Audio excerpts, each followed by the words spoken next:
Pastor Peter said, last week Joel shared the word, and it may or may not be slightly stressful, because in my opinion, he's a really good preacher, and then they set me like right after him, but it's okay because it is the same God and the same Spirit that wants to speak to us. It's not who's standing up here, but I want to challenge all of us once again. Let's open up our hearts, to hear what God has to say for us. Maybe the vessel looks a little bit different, but it doesn't matter. It's the same Spirit of God that works in and through each and every one of our lives. I don't know, parents, I can't really figure from your faces whether you're happy or sad that school holidays are here. I know some parents are really excited because you get to spend time with your children. It's school holidays. You don't have to, you can say bye-bye to that, 5 a.m. alarm clock. You don't have to wake up your children. But some of you may be fretting, because you're like, oh no, now they're going to spend all the time at home. What am I supposed to do with them? I have a friend who has a young child, and every time school holiday comes around, she's like, headache. I'm not that she doesn't enjoy her kid, it's just that now she has to work harder because instead of the teachers keeping the kids occupied, now you have to keep them occupied. But you know what? I know all our students are really excited to be on holidays. Yeah. Special shout out especially to all our O-level kids who are done with O-levels. Come on! Good job, you survived. Right now is the moment, okay, maybe not now, like maybe after you receive your results, you can join the group of us that says, what is O-levels, Anyway, you want to know how to spot like a kid who has just finished O-levels, just simply look for the one with freshly dyed hairs and freshly painted nails. I was like, yesterday when I saw her, it was like a brand new Zerlin. I was like, Zerlin, you just finished your exam. She can't wait. That's the taste of freedom, right? When you taste freedom, you just want to start using your freedom to dye your hair, paint your nails, and just look like you're out of school. So excited for them now. Tertiary students, I know you are still going through A-levels soon coming up. Uni, poly exams are coming, but hey, you're going to be able to celebrate very soon, okay? So just a special shout out to all my young people. Alright, now this morning, okay, let's just begin to open up our hearts to the Word of God as we begin to pray and commit this word to God today. Thank you, Jesus. Thank you, Lord. Lord, we just want to thank you, Lord, that even as you promised to God, Lord, that when we gather in this place and as we begin to worship and lift up your name, oh God, Lord, you are already moving, Lord, even in the worship time, oh God. Lord, that even today, God, as we come together and open up our hearts to your word, Holy Spirit, we give you permission to move in our hearts. God, we give you permission, Lord, to begin to come and speak, Lord, in our situations, in our lives. And God, we begin to lift up an expectation, Lord, that you can speak to us. Lord, you can give us a fresh word and a new word this morning. Lord, we just begin to ask for you to begin to come and be exalted in our midst. God, we ask for your presence to continue to be with us. Do a powerful, life-changing work in our midst this morning. In Jesus' name, and all God's people say, Amen. Amen. Alright, we're going to be sharing from the book of Joshua. So bear with me even as we read a couple of verses before we jump in this morning. Alright, Joshua chapter 14, verse 6 to 14. Alright, it says here, a delegation from the tribe of Judah, led by Caleb, son of Jephunneh, the Kenizzite, came to Joshua at Gilgal. Caleb said to Joshua, remember what the Lord said to Moses, the man of God, about you and me when we were at Kadesh Barnea. I was 40 years old when Moses, the servant of the Lord, sent me from Kadesh Barnea to explore the land of Canaan. I returned and gave an honest report, but my brothers who went with me frightened the people from entering the promised land. For my part, I wholeheartedly followed the Lord my God. So that day Moses solemnly promised me, the land of Canaan on which you were just walking will be your grant of land and that of your descendants forever, because you wholeheartedly followed the Lord my God.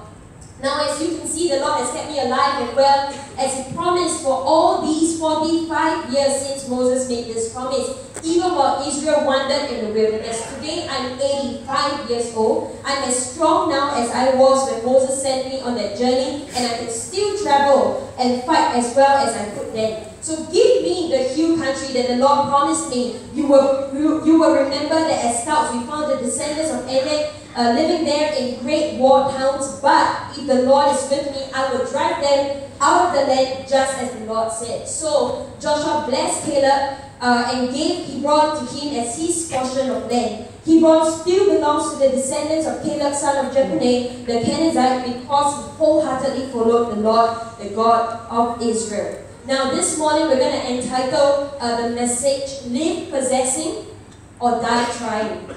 Alright, live possessing or die trying. You know, even as I was praying and I felt like God began to put this word in our heart. You know, it's the end of the year. You know, we're kind of more than halfway through November and then it's just December. We're 1.5 months away from the end of the year. And you know, this is kind of like the time, you know, before you step into the new year and you're like, yeah, let me, you know, start all over again, my New Year's resolution. This is kind of like the time where you start to like evaluate, you know, what are some of the things that I had in my New Year's resolution at the beginning of the year that hasn't been fulfilled. You know, okay, you know, more spiritually, not just New Year resolution, but some of the promises, you know, that God gave to me, you know, in this year that I haven't seen fulfilled. And I want to begin to believe and begin to have faith that that it will come to pass. You know, and today we're going to talk about exactly that. You know, I believe that even in this place, the Holy Spirit wants to begin to challenge us, you know, to believe that we can possess the promise of God. Amen? Come on, God doesn't just give us a promise so that it will look nice. You know, God doesn't just give us a promise so that, you know, we can have that like little, you know, a little bit of hope, a little bit of a good outlook in life. God gives us a promise and He means for it to come to pass.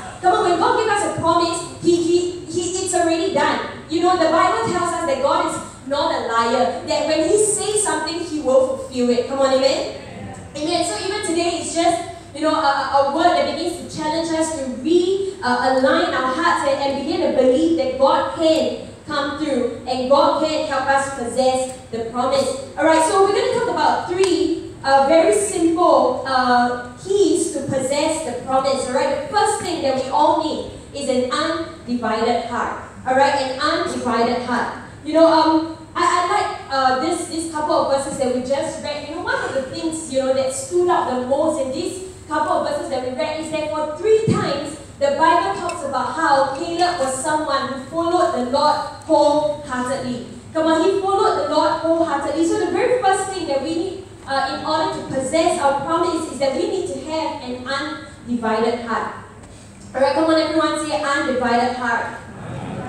That's right, alright, come on, we need to have a wholehearted conviction about the promise that God has given to us. And that was Caleb, right? You know, whether it was 40 years when he was younger, you know, I think, yeah, he was 40 years old when Moses first sent him as a spy into the land, you know, or whether it's 45 years later when he's 85 years old, he had an undivided heart. He had a wholehearted conviction about the promise that God had given to him.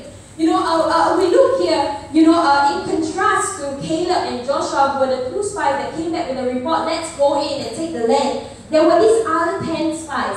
You know, and because of these 10 spies, we know that they never possessed, these guys never possessed the land for 1 generation, right? You know, the 10 spies had a heart that was divided between the promise God had given to them and the fear and the doubt that they experienced. You know, they had a divided heart. You know that while as much as, yeah, you know, the report that they gave to Moses was, yes, you know, it is true. It is the promised land. Because we see, you know, the grapes, they are so big that we have to carry 2 guys and the whole, I cannot imagine. You know, they had 2 poles to carry like grapes to show Moses that this indeed is the promised land. They walk in and they report and they say, indeed, it is a land flowing with milk and honey. Indeed, look at the fruits and the crops of the land. This is the land that God has promised, but their hearts were divided. You know, it was divided by fear. You know, they began to say, yeah, as much as this is the promise of God, but at the same time, I believe that we are not able to defeat the giants. I believe that the giants are too great. They all, you know, we are like grasshoppers in their sight. Indeed, they see us as grasshoppers. Actually, they never say.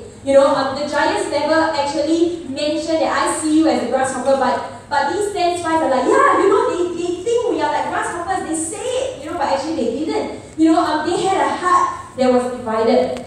You know, and some of us in this place today, you know, God has given us promises, you know, but maybe, yes, we see and we know, okay, yeah, God, we know that there is a promise that you've given to us. But the question to ask ourselves this morning is that is our hearts divided? Is there fear in our life? Is there doubt in our life that's causing our hearts to not be wholeheartedly convicted that God wants to bring the promise to pass? Come on, an undivided heart stop them from possessing the promise. When God gives us a promise, it is a done deal, right? Like what we talked about earlier, or when God promises us something, it's not like, God just saying, okay, it's like this, okay? It's not like, I promise you, right? Let's see, John, John, I promise you that I'm going to give you $1,000, and it's not going to be, God, okay, how do I put this? Okay, how many of you, right, if I say, God, I'm going to promise you, what I'm going to promise you? John, I'm going to promise you $1,000, but I don't have $1,000, that makes my promise as empty as it is. Someday I will find $1,000 and I'll give it to you.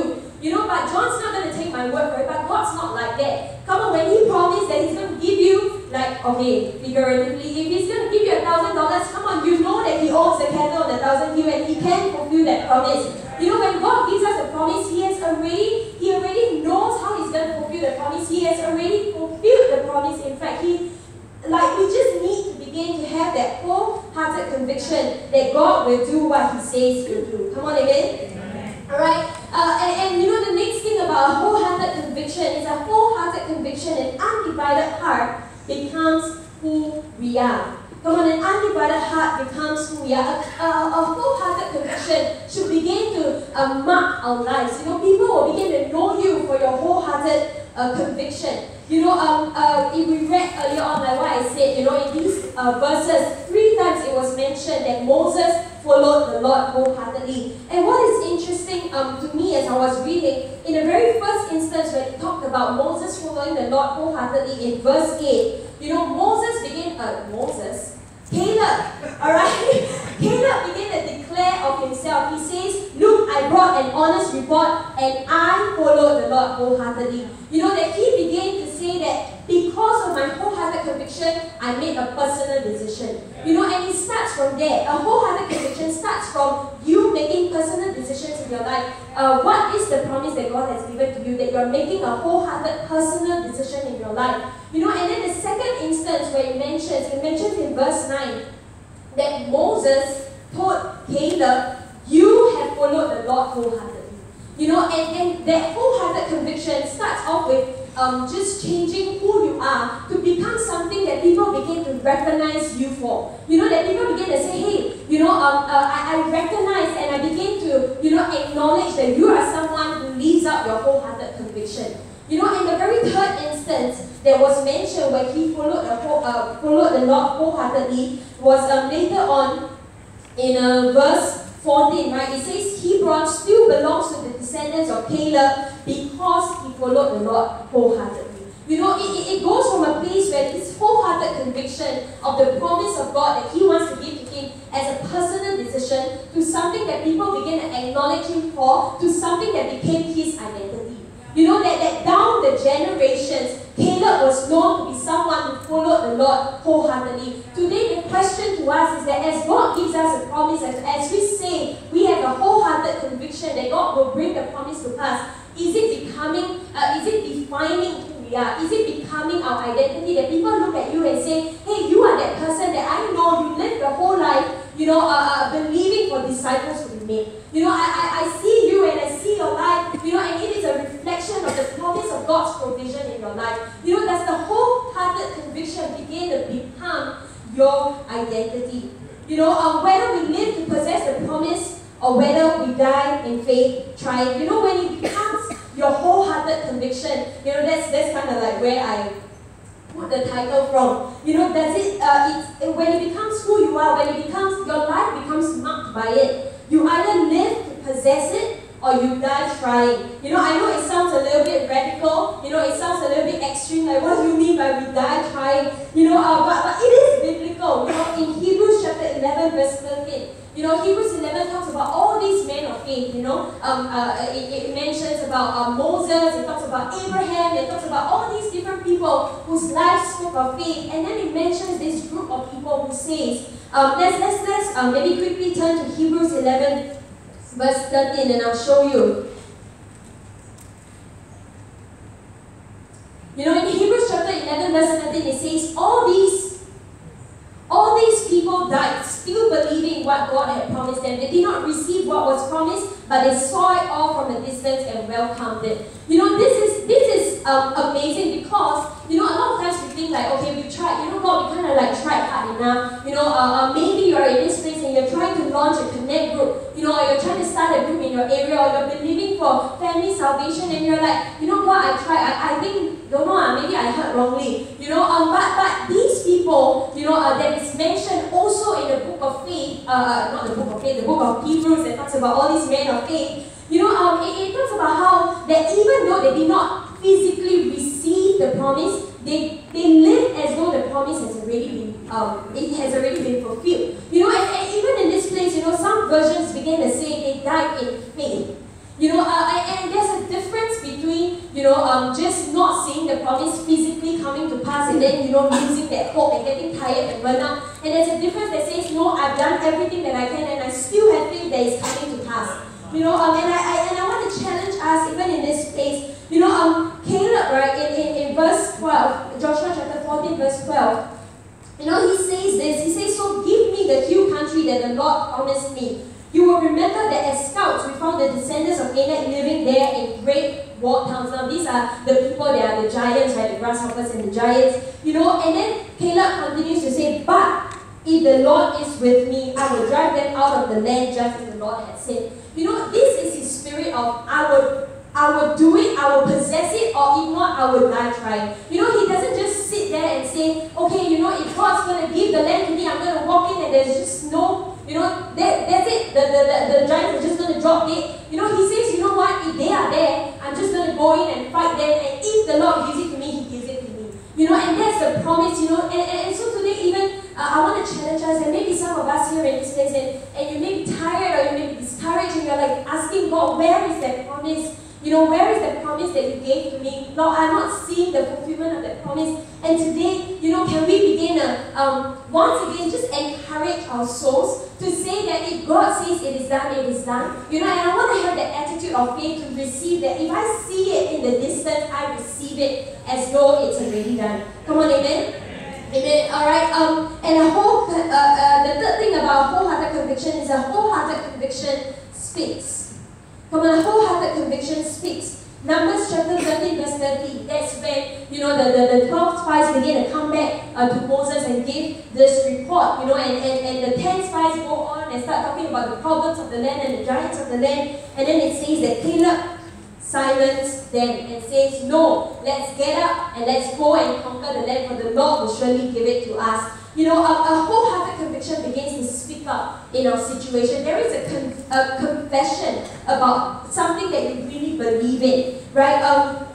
You look at the 10 spies, right? We talk about how they had a divided heart. They had faith in their fear. They had faith that the giants will overtake them. You know, and because they had a wholehearted conviction that the giants were going to come and destroy them like ants, you know, they were unafraid to speak up as well. You realize that it's not just Joshua and Caleb that begins to speak out of their wholehearted conviction, but even the spies spoke out of a wholehearted conviction, but their confession was one of them: you cannot possess the land.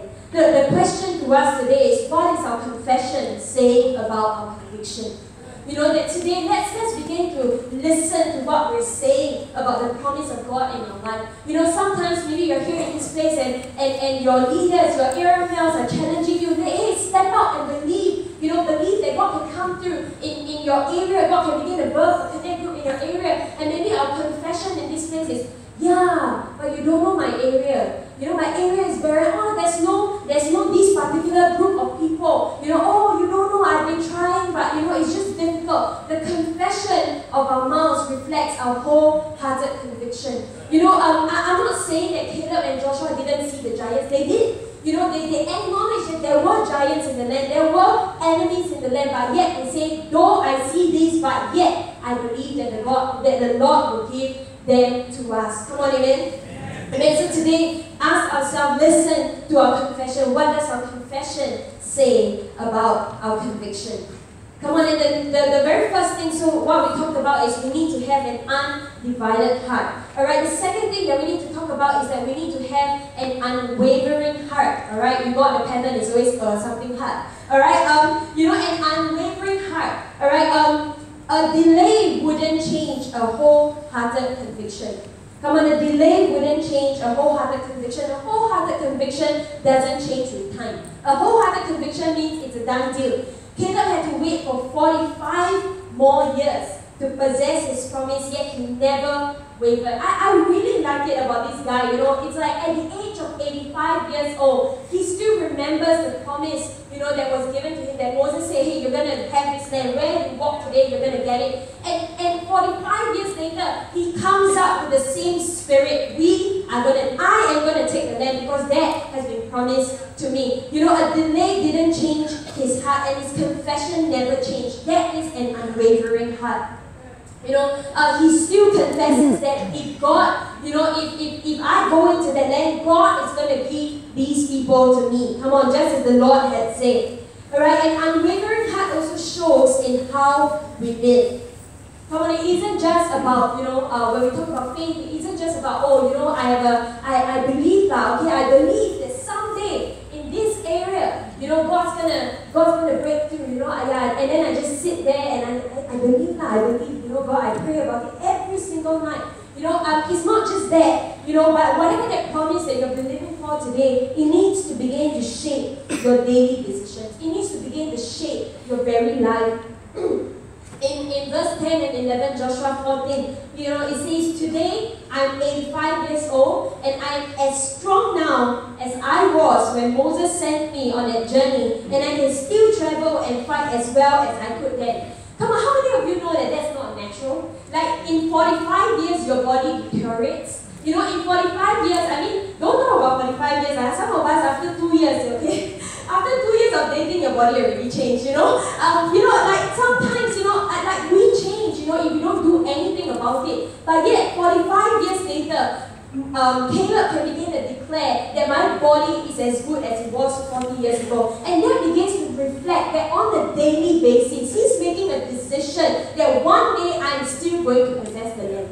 You know, he's not just sitting there and growing old. He's not just sitting there, oh yeah, you know, grandchildren, someday God promised that he's going to give us this land and you will go. No, he says, I'm gonna keep fit. I'm going to make sure that I'm as sharp. I'm going to make sure that I'm as alert. I'm going to make sure that I'm as able 45 years later to take the land as I was 40 years ago. Come on, he began to change the way that he lived his life. You know, do you allow the promise of God? Maybe you haven't seen it come to pass right now in this moment physically, but is it shaping the way that you live? Is it changing the way that you talk? Is it changing the way that you're believing? You know, even in this case, if you're believing for family salvation, is it changing the way that you start to declare? You know, you start to say, you know, even around your family members, you start to share your testimony because you believe that one day they're going to understand. You know, I'm going to sow the seed, even though, you know, maybe they say, I'll never come to church with you. You know, I will never believe in that Jesus that you believe in. But we want to continue. Come on, if God promises that me and my household shall serve the Lord, I don't care what they say right now. I'm receiving the promise and I'm speaking differently. I'm behaving differently in my family. Why? Because I believe that He will bring the promise to pass. Come on, amen? Yeah. Amen. Alright, and even today He made a daily decision for 40 years to remain strong and ready for battle for the day that He will possess His promise. And come on, the last thing, alright, the last key to possessing our promise is that we need to have, wanna guess? We need to have a generational heart. Come on, we need to have a generational heart, a heart that thinks generationally. A failure to think generationally shortchanges others. In this story, right, these 10 spies, once again, you know, they failed to think generationally. All they saw was the giants. They failed to recognize that God wants to give them the promised land, not just for them to enjoy the milk and honey of their life, but God wants to give them the promised land for their descendants and their descendants to possess as their inheritance. But yet, because their lack of conviction in the promise of God not only disqualified them from the promise, but it caused the next generation 40 years in the wilderness. 40 years in the wilderness, as much as maybe we can say, yeah, but eventually, the next generation did possess the land, but it doesn't change the fact that children, the children of these generation that went into the land, shortchanged them of that 40 years that they could have possessed the land. And even in this place today, when God gives us a promise, come on, it's not just for us. When God gives us a promise, that at the end of the promise, it unleashes blessings for the generations to come. Come on, there are people, they are waiting at the end of our promise, and we need to begin to think generationally, not just for ourselves, even in this place. We ride on the shoulders of those that have gone ahead of us. As much as earlier on in Hebrews chapter 11, verse 13, we talked about how, there were people who didn't receive the promise and they died. They died trying, they died in faith. But sometimes it's like, oh, it's so sad, to have to die trying. But we need to recognize that while we die trying, the next generation is going to come riding on what we have already done. That we're not letting them start from ground zero. And I love it because it doesn't just tell us, oh, it's a sad story, they died, and they didn't receive the promise. But it concludes in Hebrews chapter 11, verse 39 to 40, it says that because they received it, in the spirit, because they received it, it was going to take the next generation to come and bring to perfection the promise of God.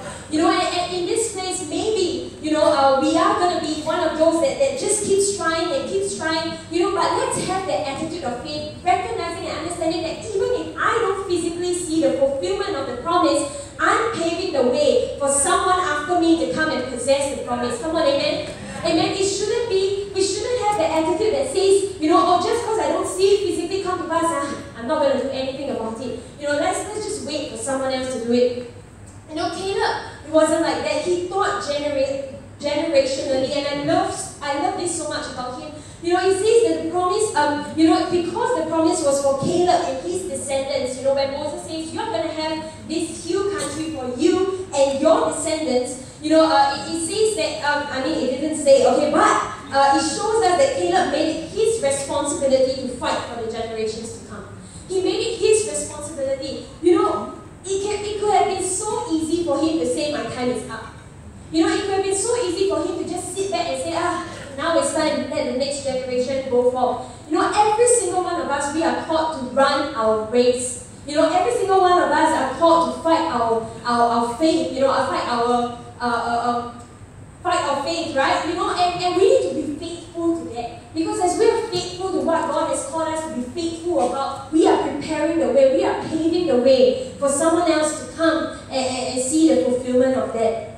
But of course, the story, in here, in Caleb was that he did possess the hill country. He did see the promise come to pass. And I'm telling you in this place today, keep believing, have that wholehearted conviction, and I believe that God will bring that promise to pass. Amen. Caleb, right, it would have been so easy for him, to just sit down as an 85-year-old and just, look at his grandchildren and say, all right, now it's your turn, go take the land. But no, he says, he arms himself, he goes and fights the battle. He leads the way, he models the way of this is how faith should be done. And I love it because, even as we end today and the band come, I love it because he passed on more than just a physical possession. He passed on a legacy and a spirit.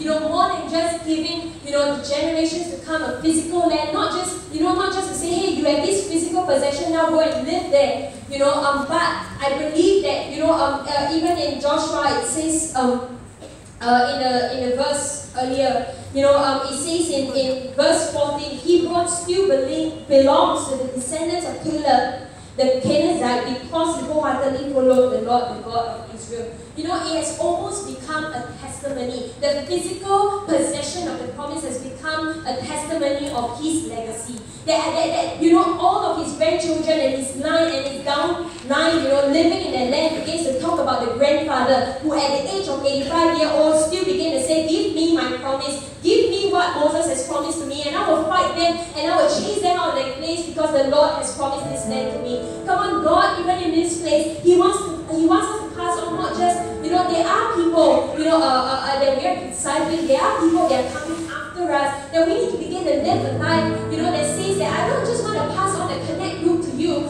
It's not just about giving you the disciples is not just about giving you something physical, but I want to show you how it's done. I want to begin to show you, I want to begin to infect you with the spirit that says, I will fight to possess the promise that God has given to me.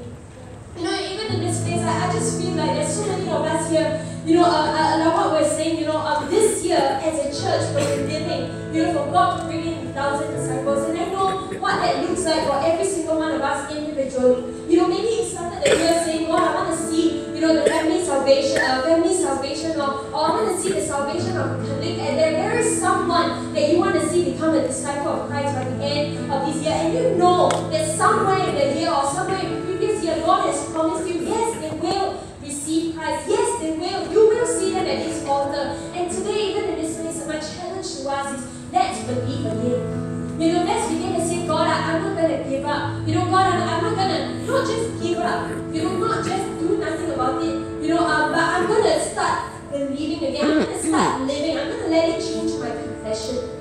I'm going to let it change my daily decisions. What do I choose to do on a daily basis? What do I choose to confess on a daily basis? Let it be shaped by your wholehearted conviction that truly we can be people who are saved, to have followed the Lord wholeheartedly.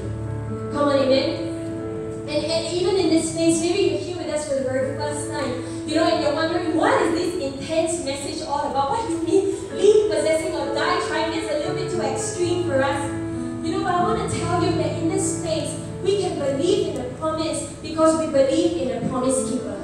Come on, that I'm telling you that you're here in this place not by accident, not by chance, but God has designed, God has orchestrated for you to be here because He loved you so much. And maybe you didn't know and you've never known all your life, but today I want to make it known to you that there is a God who loves you so much and loves you so intensely. You know, that because of the promise, you know, that because He believes in you, that He went all the way to the cross and died a death for you and for me because of our sins. Because of the things that we've done, God, He paid the price so that He can come into a relationship with you. Maybe you're here in this place and you don't believe in promises. You know, that there are many times in your life that people make promises to you and again they break it and you're like, promises. Promises are just meant to be broken. So I'm telling you, God is not like that. You know, and in this place, you know, as believers, why am I challenging, you know, all Christians and all believers that we can believe in the promise even if we don't see it physically come to pass? I tell you this is why. It's because we believe in a God who is a God of hope. That He's a God of hope that goes above and beyond even our lifetime. You know, that maybe I don't see it now, but I have hope that God will bring His promise to pass, you know, in the generations to come. You know, in this case, I believe that you're here and you need that same hope that we're talking about. And I want to give you an opportunity to begin to accept Jesus Christ as your personal Lord and Savior. And what that means is just walking in a relationship with the God who keeps His promises. Walking in a relationship with a God who loves you so much that He will never fail you, never leave you. And that's the promise of His presence. You know, and in this place, what we're going to do is, in a while, I'm going to let everyone close their eyes in this place so that there's privacy in this room. And if that's you and that's what you want to say, I want to begin to make Jesus Christ